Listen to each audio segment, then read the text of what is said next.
10 বিঘা মাটিত জৈৱিক পদ্ধতিৰে খেতি কৰিবলৈ লৈছোঁ।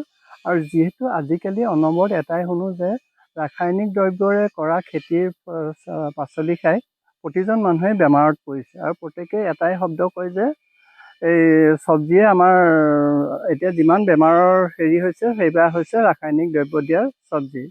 গতিকে তেতিয়া এটা মনৰ ধাৰণা আহিলে, যিহেতু মোৰ এইখিনি সৰুৰ পৰা খেতি কৰোঁ, গতিকে এতিয়া ধাৰণা এটা আহিলে যে অৱসৰৰ পিছত মই কি কৰিম। অৱসৰৰ পিছত মই এই বাৰীখন পুনৰ পাতিবলৈ আৰম্ভ কৰিলোঁ আৰু ভাবিছোঁ যে জৈৱিক পদ্ধতিৰে কৰিলে অন্ততঃ মানুহক সুস্থ ৰাখিবলৈ, মইতো সম্পূৰ্ণ মানুহক নোৱাৰোঁ, কিন্তু যিখিনি নিজৰ লগতে যিখিনি পাৰোঁ সেইখিনি মানুহক মই সুস্থ ৰাখিবলৈ চেষ্টা কৰিছোঁ।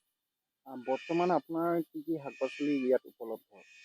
ইয়াত মোৰ এতিয়া ফল মূল প্ৰতিবিধ ফল মূলৰে গছ গছনি আছে।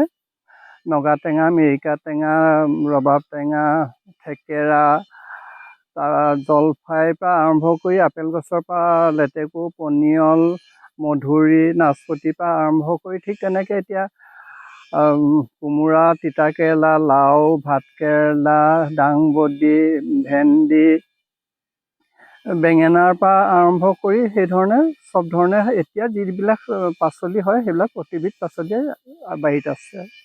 বৰ্তমানৰ যুৱ প্ৰজন্মৰ যুৱক যুৱতীসকলক লৈ পিনে কি মন্তব্য আগবঢ়াব? আচলতে এতিয়া দেখা যায় যে আমাৰ ল'ৰা ছোৱালীবিলাক কৃষি কৰ্মৰ পৰা বহুত আঁতৰি গৈছে।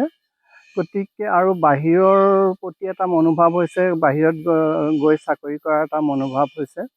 সেই মনোভাৱটো আচলতে আমাৰ কাৰণে বৰ শুভ লক্ষণ নহয়। আমি নিজৰ তাত অন্যে আহি আমাৰ অসমখনত খেতি কৰি তেওঁলোকে উৎপাদন কৰি তেওঁলোকে কোটি কোটি টকা ঘটিবলৈ সক্ষম হৈছে, আৰু আমি নিজৰ জেগাখিনি থাকি আমি অন্যত চাকৰি বিচাৰি যাবলৈ ধৰিছোঁ।